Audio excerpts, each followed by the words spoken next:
foundation. I started the foundation 17 years ago after my wife passed away after a 10-year journey of courage. The foundation is, as Councilwoman said, geared towards helping patients, survivors, and their families as they deal with this horrible disease. And we do that in a couple different ways. The most primary of those is our acts of kindness. And acts of kindness may be a dinner, a movie, a gift card to a restaurant, a supermarket, transportation, a cleaning service, a manicure, pedicure, anything that hopefully makes a patient or survivor's life a little more tolerable for that period of time. We also are able to do some scholarships. We started doing those a few years ago.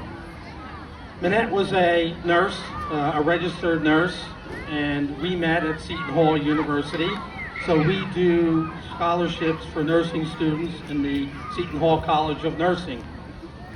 And one of Minette's major focuses was on patient care. And that's why the foundation really is geared towards caring for patients. We're very fortunate that we have lots of supporters. We are thrilled to be back here again this year for our second Real Panther walk. And hopefully we'll get invited back again next year. And as Councilwoman said, this is the biggest, and we're going to hopefully make it even bigger again next year. Thank you for everybody being here tonight. Thank you to the Town Council, Tom Tucci, our Town Manager here in Cedar Grove, and most of all, Marissa. So, yeah. So, in the beginning, when Marissa and I would talk, I would call her up and I'm like, okay, so what? And she goes, no, it's all good.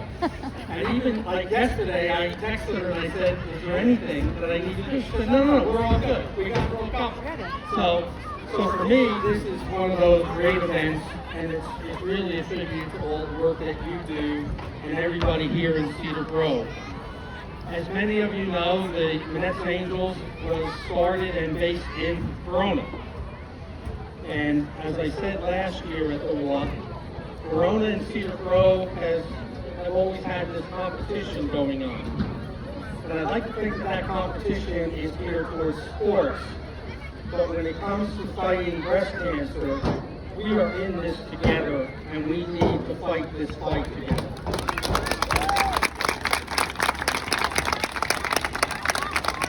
And lastly, one of the most important ways to fight the fight is early detection. Please, I know a lot of people have had to put off their mammograms, their tests, their doctor visits. It is time to get in there and get your testing done, because there is a huge difference if breast cancer gets detected early. It can be treated and is not nearly as difficult. So I encourage everybody to get out there. I encourage kids to get after their moms, their grandmothers, their aunts, sisters, whoever it is. Go out there and please get that mammogram. And with that, I'm going to introduce Jackie Dorman. Jackie is a survivor from the town of Cedar Grove and wanted to say a few words.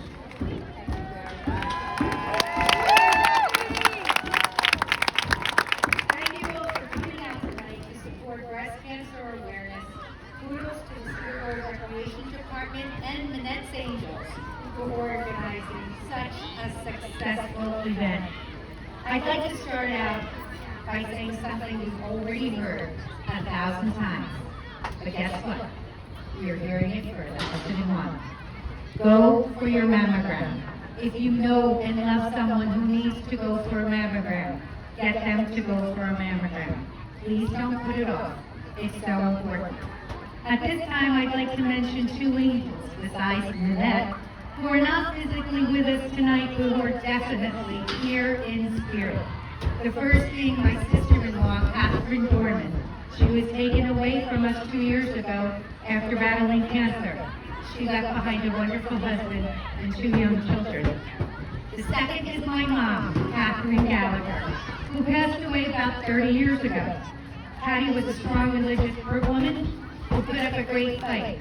Unfortunately, she passed away in her 60s, leaving many of us behind. My mom had to have a double mastectomy, and here, 30 years later, I found myself going through the same procedure. I often beat myself up saying, why didn't we get a private nurse? Or why didn't one of us stay with her for the nights just after her procedure? Well, due to COVID restrictions, I know exactly what she meant, because my poor husband had to drop me off on a Thursday morning at 6 a.m. at St. Barnabas Hospital, kiss me goodbye, and say, see you Tuesday, good luck.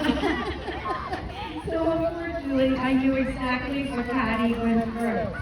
There are many decisions that need to be made when you're told that you have breast cancer. The first is finding the right breast surgeon.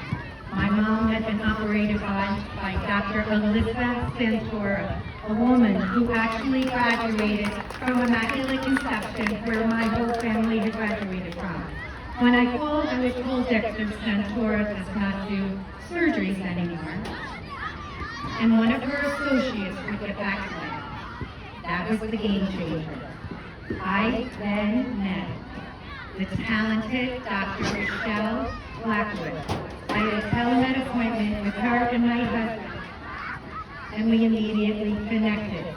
I was then guided to the East Coast Surgical Center, where I met the ever so talented Cyrus Lagmani and his assistants, Angela, Montesoro, and Jessica. They were my plastic surgeons who would basically put me back together again after Dr. Blackwood's surgery. Maybe because I wasn't allowed visitors, or maybe because I was just scared, but every time I walked into my room at St. Barnabas, my nerves were calm, and I was going to be just fine. I still am under Cyrus's care, but will have clearance in the upcoming months. So to Dr. Michelle Blackwood, Dr. Cyrus Lagmani, Angela, Jessica, and to all the nurses at St. Barnabas, I tip my hat to all of you for an excellent job, well done, because here I am tonight. Many shout-outs to my co-workers who are so supportive and still are today. They're here tonight. My Cedar Grove friends and neighbors, Peace Biker friends, my kids' friends, my kids' friends' families, my besties, all my nieces and nephews, my nieces who are here tonight, the Dorman family, especially Kay and Henry, all the Gallaghers, all of them did just pray for me, and I appreciate all of my brothers and sisters, and especially Jessie, because she's just Betsy, and she went overboard with absolutely everything. I told my children about the breast cancer last Thanksgiving, the day after Thanksgiving. From that point on, they did nothing but support it. My boys were wonderful, but my daughters went well beyond the call of duty. They cooked for me, medicated me, bathed me, dried my hair, cleaned my drains, put me to bed, and even hung all these ribbons around Cedar Grove with me. So, Jen and her husband, Jeff and Jessica, and her fiance, Chris. I said that one. It's Jen and Jeff, her husband, Jessica and Chris, her fiance. Please join me in giving them a huge hand. They truly deserve it. One last final note, I did not go through this alone. Even though it was tax season, every doctor's appointment, telemed appointment, and every decision I had to make, I made with the love of my life, Pete Dorman. He truly stood up for the better or the worse. Let's give Pete a huge round of applause. Why do I mention all the support that was given to me over the last few months? Because not every woman going through breast cancer is as fortunate as I was. So because all of you who supported me, I now say it's time for Jackie to give back. And that's when I turn to Minette Angels. Michelle Kiernan, please know that I will give back in whatever capacity I can, whether it be next week, next month, next year. I will be honored to be your go-to girl. So on behalf of Cedar Grove Recreation Department and Minette Angels, I say let's walk for a cause, because this cause is worthwhile. Thank you,